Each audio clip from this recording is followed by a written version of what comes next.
The old wooden door creaked open before I even had a chance to knock. My grandmother stood there, thinner than I remembered, but her eyes were as cold as early morning frost on stone. "So now you remember the way home." Her voice didn't waver, but there was nothing familiar left in it. I froze. The words I'd prepared vanished from my tongue. "Grandma, I heard Grandpa passed. They told me you were in a nursing home. I don't understand." "Don't," she cut me off, raising a frail hand to her chest as if to block me both physically and emotionally. "He called you, over and over, right before he passed. He asked, 'Where's Emma?' You were the one he loved most. And where were you?" My chest tightened. "Can I see the number he called? Please, Grandma?" She looked at me for a long second, then turned without a word. A few minutes later, she returned holding a small notebook, her hands trembling as she flipped to the last page. There it was. A string of digits in Grandpa's familiar, slanted handwriting. I stared. A number I didn't recognize. Not mine. "I've never used this number," I whispered, my voice caught in my throat. "I've had the same one since I was 16. Her face changed slowly. "Your parents said you changed it when you left for college. They said you didn't want to keep in touch anymore, that we embarrassed you." I sat on the porch steps. Even the wind brushing my shoulder didn't feel as cold as what I'd just heard. "Grandma, I came home last summer break. Madison opened the door and told me no one was home. I called again later, but no one picked up. Then Mom said you and Grandpa were in a nursing home." Her face went pale. "What nursing home? We've never left this house." I clenched my fists. "They said Grandpa's funeral was today at 2 p.m. I arrived at the church by 1:30, but it was over. Everyone was already gone." She sank into the wooden chair by the door. "The service was at 10 a.m. Your mother stood there and told everyone you didn't bother to come. Madison cried, saying she'd tried everything to reach you and you just avoided it all. The ground beneath me might as well have disappeared. Died, thinking I abandoned him." I broke down. The tears came without warning. Grandma pulled me into her arms, bony, trembling, but still the safest place I'd ever known. I let myself lean into her, something I hadn't done since childhood, and we just sat there, the wind carrying our quiet sobs out into the silence of the porch. When the tears had dried, she took out her phone and began dialing, slow, deliberate. I didn't catch everything she said, only this. "Claire, I need you to come here. Bring Brandon and Madison too, right now. No, it can't wait." "It's about his will." Then she turned to me, her voice firm again. "They'll be here within an hour. Stay in the kitchen until I call you. Don't come out early." I nodded. My head was full of questions, but I knew staying silent now was the only way to stand on the side of truth. I sat in the quiet kitchen, my hands wrapped around the warm tea Grandma had just made, but I couldn't feel the heat. My memory opened like a dusty notebook, each page marked by another time I'd been quietly pushed out of the family's world. Last spring, while the whole campus buzzed with plans for break, I'd booked a ride home to surprise my grandparents. I didn't tell anyone. I just wanted to see Grandpa's eyes light up the way they always did when he was caught off guard. I even brought his favorite ginger cookies, the ones he once said were just the right kind of funny, with pistachios in the middle. But when I knocked, it wasn't him or Grandma who answered. It was Madison. She stood there in a pricey knit sweater, staring at me like I was a delivery person with the wrong address. "Emma, no one's home." I smiled lightly. "That's fine. I can wait. Maybe they just went to the store."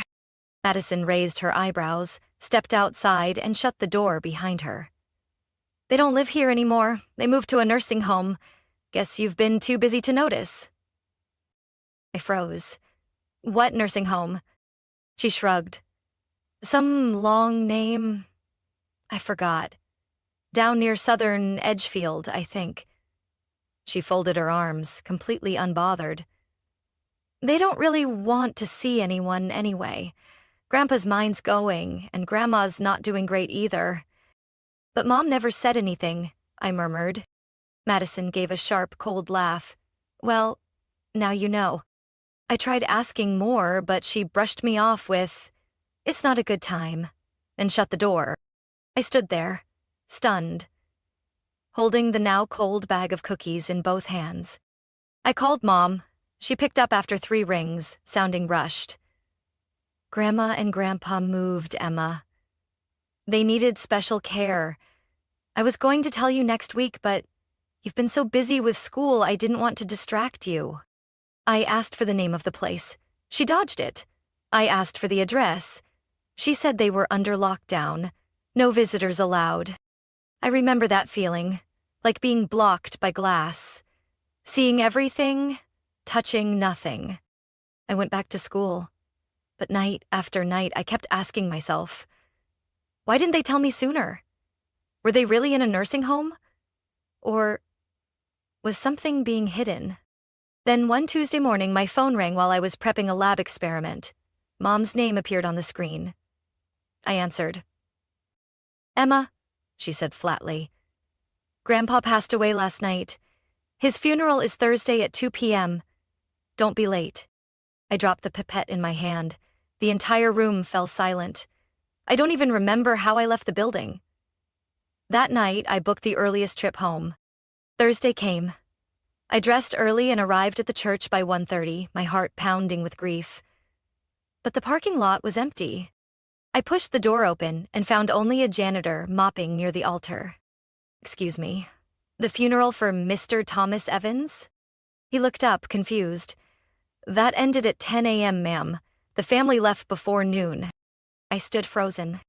I called my mom, my hands trembling. She picked up immediately, her voice tinged with disappointment. "Emma, I told you it was 10 o'clock. You must have gotten the time wrong." "No," I nearly shouted. "You clearly said 2 p.m. I wrote it down right after the call." Silence. Then my dad's voice came in, calm but distant. "Either way, your grandmother is very upset. She doesn't want to see anyone. You should go back to school." I didn't respond.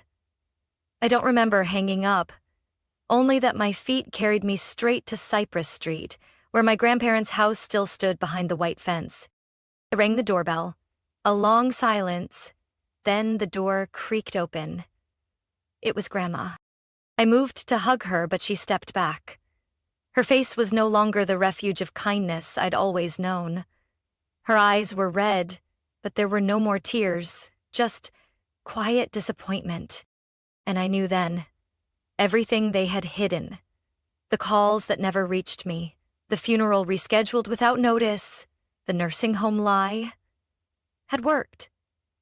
Grandpa had died believing I'd forgotten him. Her silence that day hurt more than any accusation. I sat in the familiar kitchen, the one that used to smell of cinnamon whenever Grandpa baked on weekends.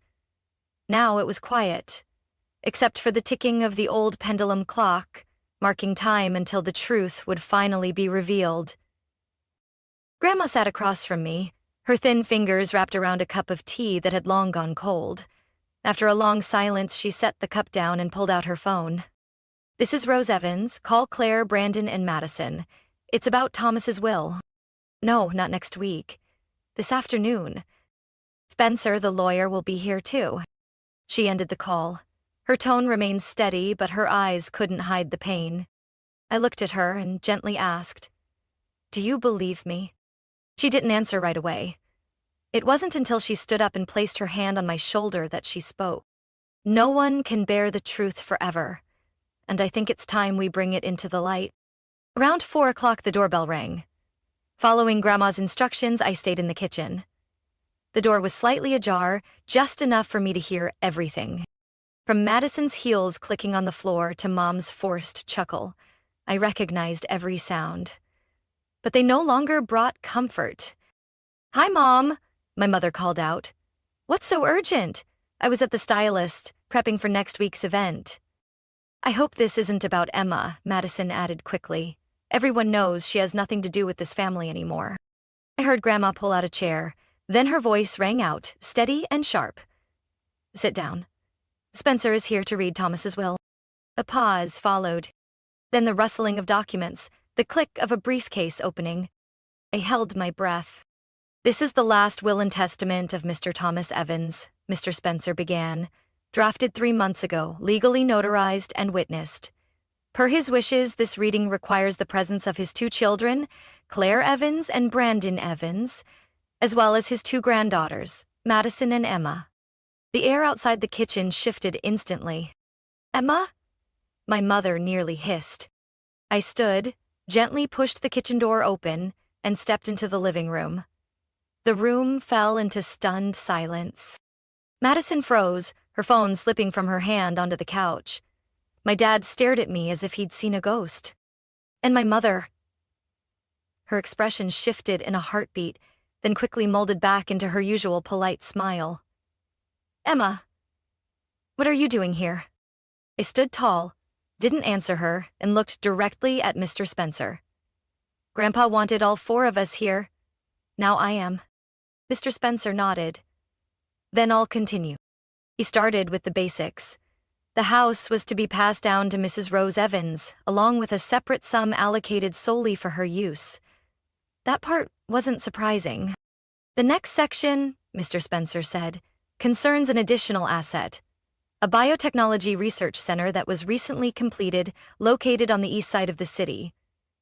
Full ownership and operational rights are transferred to his granddaughter, Emma Evans. No one spoke, until Madison suddenly jumped up, pushing her chair back. What? She screamed. He left it to her? A multi-million-dollar facility to some dorm-dwelling kid? Grandma remained seated, her hand resting on a sealed envelope. As for the remaining assets, Mr. Spencer continued, they will be split equally between Emma and Madison. This includes company shares and the savings accounts. This is unfair, Madison shouted. I was the one always there for him. I visited him every week, and she just vanished. My mother turned to me, her voice sharp. You heard it. Your sister is the one who deserves it. You should know your place. Don't ruin everything. Grandma stood up, took the envelope from the drawer, and handed it to the lawyer. Read the final part, Spencer. Tomas's letter. Mr. Spencer carefully pulled out the folded paper and read aloud. If Emma is present when this will is read, it means the truth has finally reached the one who deserves to know it. I'm sorry for what I couldn't protect you from. But this research center is for you, the granddaughter who reignited my passion for science. I know you'll do better with it, no matter how many times others tried to bury you. I stood still, not because he left everything to me, but because he knew. He had known the truth all along, and he chose to put justice into every line of his will. The room felt frozen after Spencer finished reading Grandpa's final words. I could hear my heart beating, quiet but steady. Madison stood motionless for a few seconds, then suddenly kicked her chair back, her voice breaking into a scream. No! This can't be happening! Everything was supposed to be mine! I worked so hard this whole year! Madison! My mother hissed, but it was too late. Madison had lost control. I did everything according to Mom's plan. I pretended to be the good daughter, took care of Grandpa, took him to appointments, read the Bible to him, just so he'd leave it all to me. And Emma? She disappeared for 2 years without a word. I clenched my fists. I thought hearing that would hurt, but it didn't. Only a quiet emptiness settled, making way for clarity. My dad, who had stayed silent all along, finally spoke, his voice hoarse. Madison, what are you saying? You think I enjoyed visiting those depressing nursing homes? Madison scoffed bitterly. It was all for the inheritance. I did exactly what Mom told me. And now I get half, while Emma gets an entire research facility? My mother turned to me, her eyes calculating. Emma, you know, running a research center is complicated. You're still in school. How would you even manage it? If you agree, we could transfer ownership, sell it, and split the money? I looked at her, and for the first time in my life, I wasn't afraid. That was Grandpa's gift to me. It's not for sale. Madison laughed bitterly, her voice full of scorn. You think you deserve it? You ignored him when he was sick. You didn't even show up at the funeral. Everyone thinks you're heartless. I replied quietly but loud enough for everyone to hear. They think that because you created that story. Madison opened her mouth to argue, but Grandma cut in. Her voice so firm, I barely recognized it. Enough, Madison. You had your chance to choose kindness, but you chose manipulation, just like your parents chose to push Emma out of this family. No one said a word. Grandma stood, still holding the folded letter tightly. Thomas saw everything clearly. He wasn't a fool. He left the research center to Emma not just out of affection, but because he believed in her abilities, her character, and her honesty. Madison collapsed back into her seat, face pale. My mother stayed quiet. My father stared at the floor, avoiding everyone's eyes. I couldn't tell if I was shaking from anger or because, finally, the truth had spoken for itself. Mr. Spencer stood and gathered the documents. As stated in the will, the assets are now officially allocated. All parties may request a copy starting tomorrow. If there are no legal disputes, transfers will be completed within 7 business days. I walked toward Grandma and took the hand she offered. She looked at me, her eyes still pained, but not as cold as they had been this morning. Can I keep Grandpa's letter? I asked. Of course, she said softly, giving my hand a gentle squeeze. He wrote it for you. Madison glared at me, her eyes burning. You don't deserve that center. You don't deserve any of it. I turned to face her and said slowly, You're partly right. I wouldn't deserve it. If I became the version of myself this family tried to force me to be. I didn't look back once as I left the living room, clutching the letter tightly in my hand. The door closed behind me, like a final punctuation mark to all the years I was treated as an outsider in my own home. I still held the letter when Spencer left, leaving behind a room filled with tense silence. Grandma remained seated, quietly staring out the window like she was trying not to erupt. My mother leaned back in her chair, gripping her leather purse, while Madison's face was flushed, her eyes locked on me as if life had just handed her its greatest injustice. I think this should end here. My father spoke up, his voice low, trying to remain calm. Thomas left a will. We should respect that. No, Grandma interrupted, then slowly stood up. I had never seen her like that. Gone was the quiet patience, the polite smile. Only sharp eyes and trembling hands from anger remained.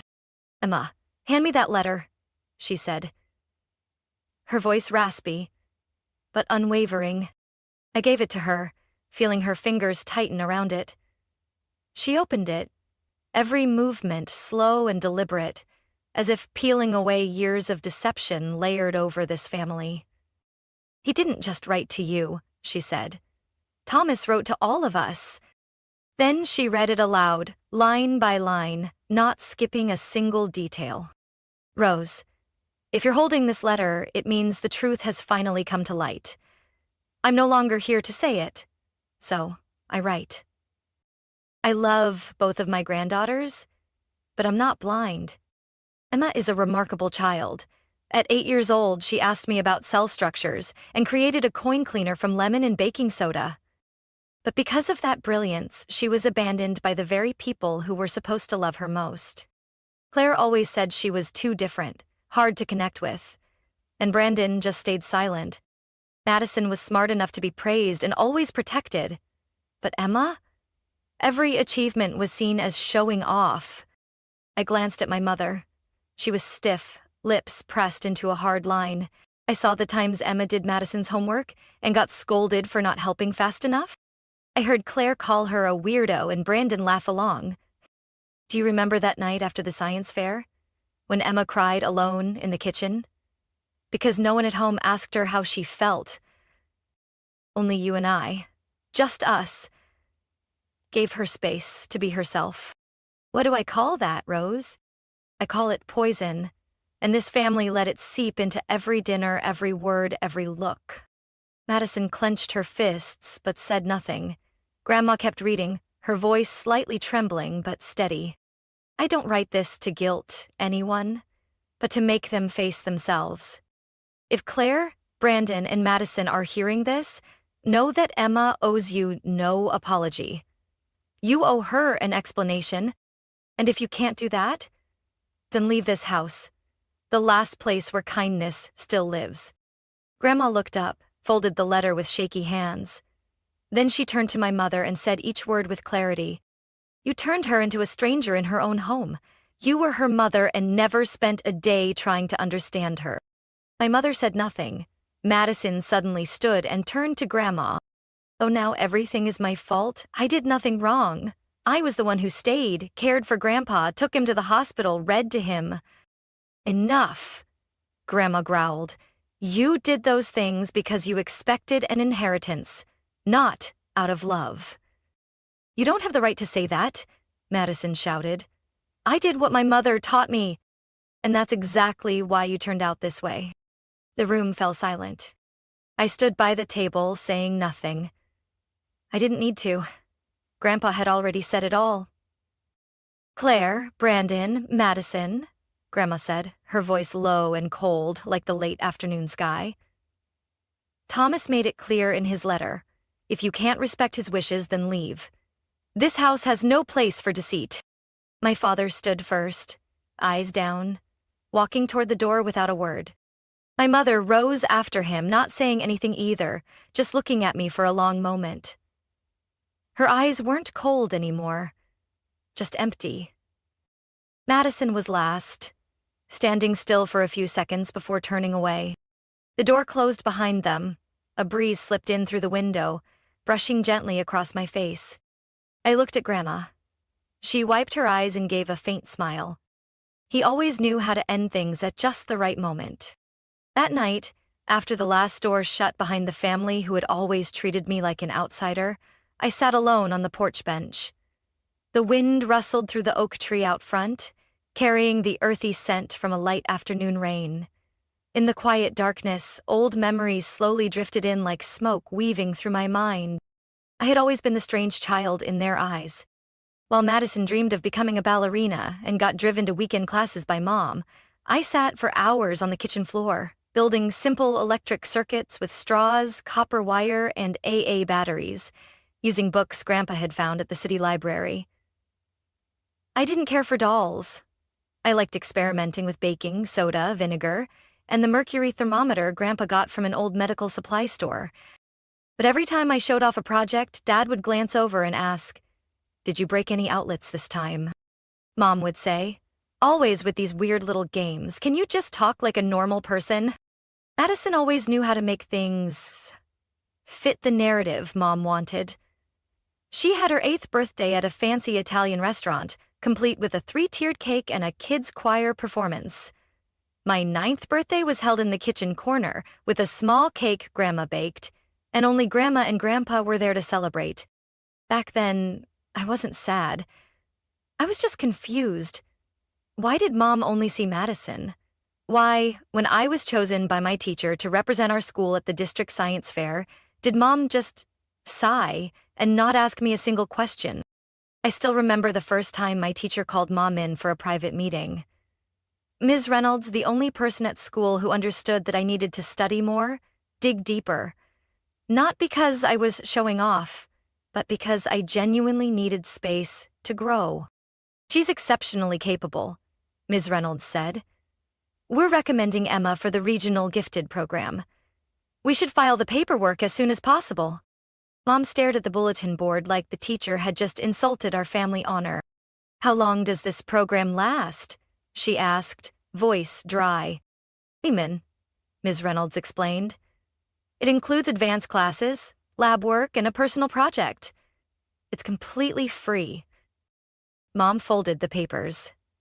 Our family doesn't have any special needs. She's still young.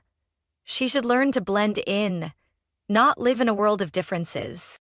I was sitting outside the meeting room. I heard every word. That evening, I ate dinner silently, not asking any more questions. But Grandma was different. She went to school the next day with the same application packet I'd seen Mom fold and tuck away. Grandma walked straight into the principal's office.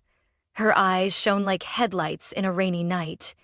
I'd never seen her that fierce. "I consent for my granddaughter to join the program," she said. "I'm her legal academic guardian." "But you're not the primary parent." The principal started to object, but she pulled out a notarized document. I don't know how she managed it, but it had Mom's full signature from a prior legal authorization. I was accepted, and the world opened up. Stepping into that lab felt like entering a world I had only dreamed about, where curiosity wasn't strange but celebrated. I had teachers who encouraged me to share ideas, instead of cutting me off with, "Can you just say that shorter?" Back then, I believed that effort alone would earn me recognition. But every time I came home with an award or a state-level result, Mom would change the topic to how Madison just landed a test shoot for a local jewelry brand. "She looked so striking," Mom said, her eyes gleaming with a pride I had never seen directed at me. I learned to smile politely at the comparisons. I learned to buy myself a candy bar when I won first place, instead of waiting for anyone to ask. I learned not to expect a "I'm proud of you" from Mom, because I knew it would never come. And now, sitting once again in this house, where Grandpa once secretly installed extra outlets so I could power a pressure gauge, I felt a strange sense of calm. Turns out, I never needed their approval. I just needed to be myself, and Grandpa had seen me clearly from day one. 5 years have passed since the day his will was read in that old living room. I'm 26 now, and every morning I walk into the building called Evans Biolab, I feel an unfamiliar kind of peace, like I'm stepping into the dream Grandpa left behind for me. The research facility was once just a sketch in his notebook. He described it as a place where no one has to apologize for being curious. And now it's a fully operational applied biotech lab focused on environmental innovation. We're not a $100 million facility, but every member of our team was chosen by me and trusted by me. There's Sarah, my former classmate who pulled all-nighters with me in college. Miguel, a software engineer from Oregon who helped build our first automated sample measuring system. And many other young researchers, people rejected from big-name projects for not having Ivy League credentials. I don't let that decide who's worthy. And Grandma is still by my side. Every week, she visits the lab, bringing muffins she learned to bake at her senior center and a thick notebook. She enrolled in an introductory science course at the community college just a few blocks from our house. "I don't want to listen to you talk and feel like I'm hearing bird chatter," she laughs. "At the very least, I should know what your enzymes are doing." Whenever I present our findings to the research board, she's always the first to comment. "You talked too fast at the beginning. Let them see that you believe in what you're doing." Somehow, her feedback grounds me more than any hollow praise ever could. We live in my grandparents' old house. I converted the backyard shed into a reading nook for Grandma, where afternoon sunlight streams through the wooden window, casting a gentle golden glow. That room has only one photo on the wall. It's a picture of me at age 7, holding a test tube in oversized gloves. Grandpa is leaning down, adjusting my safety goggles, while I beam with joy. On the back of the photo, in his bold handwriting, it says, "My little scientist will change the world." I had it framed. It hangs in the most visible spot in the house. Whenever I feel tired, I look up, reread that sentence, and remember that Grandpa never asked me to be like anyone else. As for the people I once called my parents, they haven't contacted me since the reading of the will. I didn't block their numbers or change my email. I just never responded. Each year, I still receive a Christmas card from them, with a photo of Madison and her husband in their new apartment in San Diego. The handwritten note on the back always says the same thing. "Hope one day you understand that family isn't something you choose." I never write back. because I already made my choice. I choose kindness. I choose honesty. I choose the people who see me not as defective for being different, but as someone worthy of love. With all my edges. I used to think I needed their validation to feel whole, but I realized I only needed one person to truly believe in me. And Grandpa did. So did Grandma. Today, I stood in the research facility Grandpa left behind and signed a partnership agreement with a group of public high schools to donate lab equipment and offer research opportunities to students like I once was, bright, curious, and lacking an advocate. Before leaving the office, I opened a drawer and took out a note Grandpa had written during my last visit to him in the hospital. The handwriting was shaky, but clear. When you step into your own world, don't let anyone tell you that you don't belong. I smiled. Last week, I received a letter. Not from a court or a bank. Not from people who once cut me off but still send token holiday cards. It was a handwritten letter, the paper slightly yellowed, the ink a bit shaky, sent from a nursing home in the neighboring state. The writer was Mr. George, Grandpa's best friend from college, who worked with him on research in the 1970s. In the letter, he recounted an evening when he and Grandpa sat in the backyard, and I was just 8 years old. Grandpa had said, "Little Emma isn't like anyone else, and that's the best part." Near the end, Mr. George wrote, "Thomas always believed you would live a life not meant to please others, but to walk your own path. And if you're reading this, it means you're already on it." I folded the letter and placed it in the wooden box where I keep my most treasured memories. Grandpa's will, the photo of him adjusting my goggles, and a piece of his old lab coat that Grandma saved, reminding me that science has a heart, too. There was no need for tears.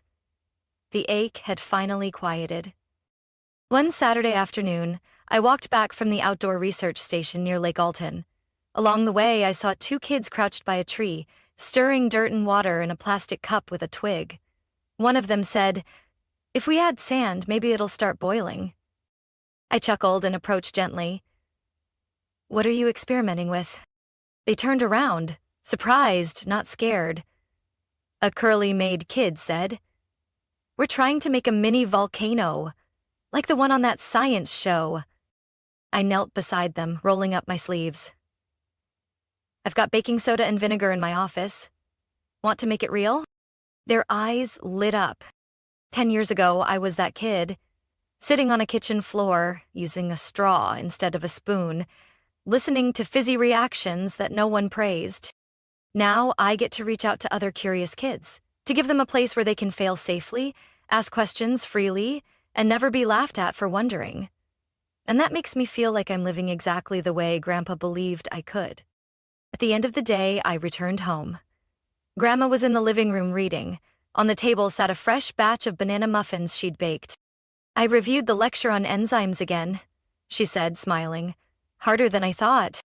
I sat beside her, handed her a cup of tea, and rested my head on her shoulder for a moment.